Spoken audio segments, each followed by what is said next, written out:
It's that time of the month already, or maybe this video is a little too early. There's so many future characters upcoming that genuinely seem lit, and I have something to mention as well that most of you Honkai fans will enjoy.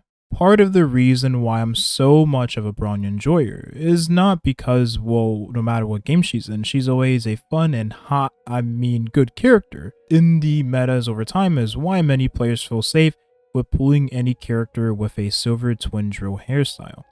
And I can say for certain that the trend doesn't look to be broken anytime soon. We understand that Star Rail was a means to capture both the Genshin and Honkai Impact audience. The existing characters in our game definitely fits that narrative. Now for the Genshin Impact players, you mostly got quality of life, and for the Honkai Impact players, well, you get playable male characters from the universe of Honkai. That sounds like a win to me. What about the other playable characters in Honkai Impact? What are they up to? I'm no lore enthusiast, I'll admit, despite my extreme love for storytelling.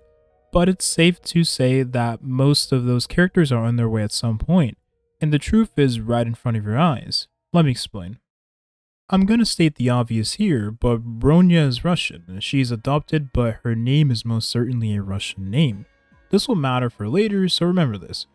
Kokolia is a character that has had a presence in the Honkai universe long before the existence of Star Rail, at least the playable game we have, as you all know. I say this because I know the nuance of world existing in the different universe/timelines. Anyways, she's not the playable blonde MILF most of us wanted her to be, but her existence is still a crucial part in understanding why I even decided to make this video. Why does every single blonde waifu turn to ashes? Anyways, back to Bronia, we already have a way of knowing what's to come because of this character's existence.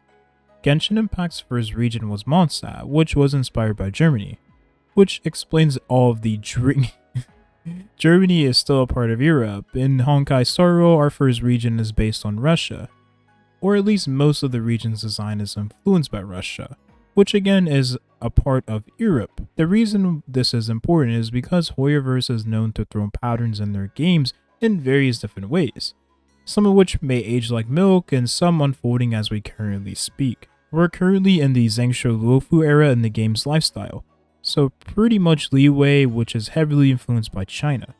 The Fox Girls I think has me scratching my head because Kasune is more of a Japanese thing. Anyway, speaking of Japanese, did you know what region came after Liyue? Inazuma. Based on the current trend of events, it's safe to say that the next region Star Rail is likely heavily influenced by is Japan. Now that I've caught you up to speed, we can move on. Star Rail has many characters based on XPs from Honkai Impact, and the current cast of characters tell us everything we need to know about what's to come. XPs are a way for Hoyoverse to bridge their games and build interest around their well-known characters, and continue to manifest that loyal audience with devotion to the waifus they create. That sounds pretty evil, because it is. In all seriousness, it's safe to assume a character like Raiden Mei will be playable at some point. Raiden Shogun from Genshin Impact currently exists. As an XP of Raiden Mei, with Honkai Star Rail utilizing the same world building structure as Genshin Impact, many of the popular Honkai Impact characters currently existing in the game, even the children, the fact that Honkai is literally in the name, we can safely assume Raiden Mei is a character that will be playable at some point, and the element/role is pretty obvious. And as for Guy Miko is this. Sorry, I've been on Twitter for far too long. Oh, I guess it's called X at this point now, right? For those of you that are wondering if Toshi forgot, I didn't, but the problem is wondering when this character would even find a good opportunity to appear. Given that Genshin does have an XP of her with a major role in the game, but Star Rail doesn't have the same exact lore structure as Genshin Impact. But you bet your ass, Hoyoverse will find a way to appease the simps. And it's gonna surprise us all. Me, I'm the simps. Yukong was a character that has always been in the game. She's always had a role in the game, a role in the story, and just has been in the data bank for the game overall. She's also been in your inventory.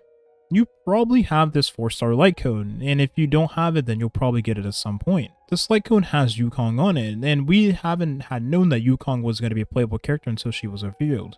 But the light cone featuring this character let us know that she was going to, like I said before, have a major role in the story, or at least be playable at some point. Luocha, who was one of the many characters that were already in the game that ended up being playable at some point, I had no idea that he was a character that we were actually going to be able to get our hands on until we got to use him in a trial run in the story. He was in the past CBTs for the game, and he was a character if you knew, you knew, but if you didn't know, you just didn't know. However, he arrived and he is a character as an XP of Auto from Honkai Impact. And I think many Honkai players really enjoyed that. I think Hoyoverse also knows that many of those players also enjoyed that. And it was a way to bridge the gap between the Honkai Impact players and the current Honkai Star Rail players. But I think if we're being honest here, most, if not a majority, large majority of the Honkai Impact players probably are already playing Honkai Star Rail, even if this character didn't exist. We have another interesting character here who is affiliated with Susheng. I absolutely love her design. I think it looks great. But as far as I know, she's a character that hasn't had any presence in the story at this point. Maybe this is a character that has had some voice lines in the game. Maybe there's some dialogue going over the character. Maybe Su Shang says something about this character.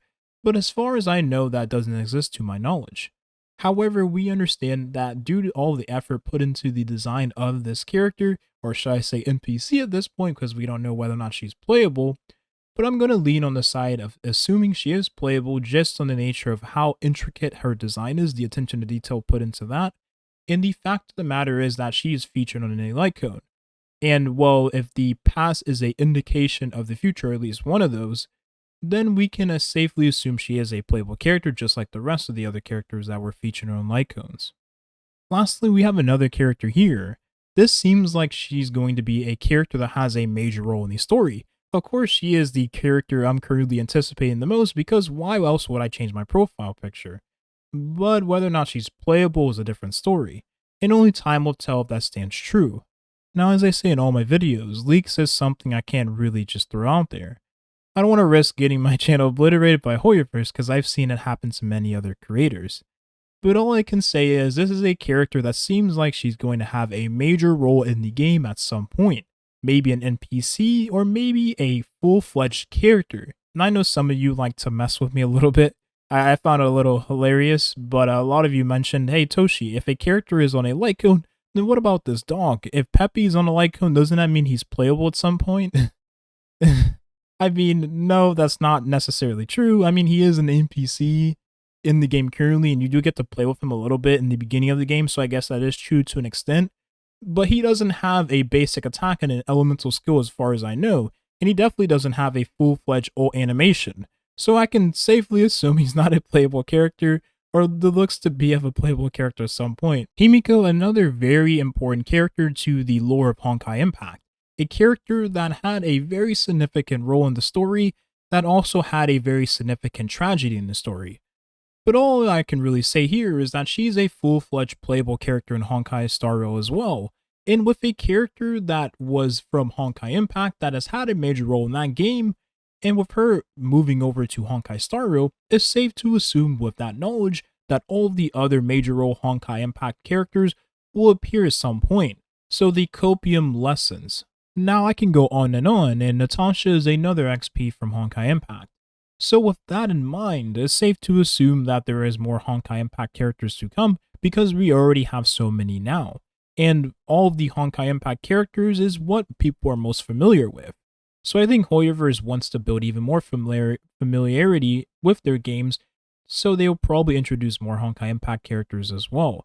Now one more thing we have to mention that pieces this all together is this. We already travel around with Well, and he was a character that has traveled between universes. He came from the Honkai Impact universe all the way over to the Star Rail universe, and this is a character that is with us along the journey. We're a part of the Astral Express, and he's a part of that team as well. But all you really need to know is that this is a character that will bridge the gap from Honkai Impact to Honkai Star Rail, and I'm sure that he will have a major role in that because he is the one that came from that universe. So it's maybe a case in the matter if the Honkai Impact characters that are to make it over to Honkai Star Rail as well, such as the ones that have had major roles in that game, are characters will travel well to go to the Honkai universe, or maybe those characters are already currently existing in the Star Rail universe, but we just haven't met them yet. That was a very crazy thing to throw out there, but it makes sense the more you think about it. So there you have it. While everyone is pretty hyped about Blade and Kafka, and maybe Jinglu if that character is ever playable, I'm more so focused on the future of the game. It seems like Hoyoverse will try to bridge together Honkai Impact and Honkai Star Rail at some point. I want to prepare for that in advance and have a lot of my gems saved for the Honkai Impact characters. I already have Bronia and I have Silverwolf, so it's safe to assume that we'll be getting characters like Kiana and characters like Mei at some point. Raiden Mei, that is. And the reason being is because why would they have a Honkai Impact game without having their mascot characters? We already have half of them, we even have playable well. We have Luocha, who is pretty much Auto from Honkai Impact. But only time will tell, of course, as all things I say in every video, if this stands true. Twitch.tv/Toshio, the link will be in the description. Thank you for watching, and have a nice rest of your day. Peace.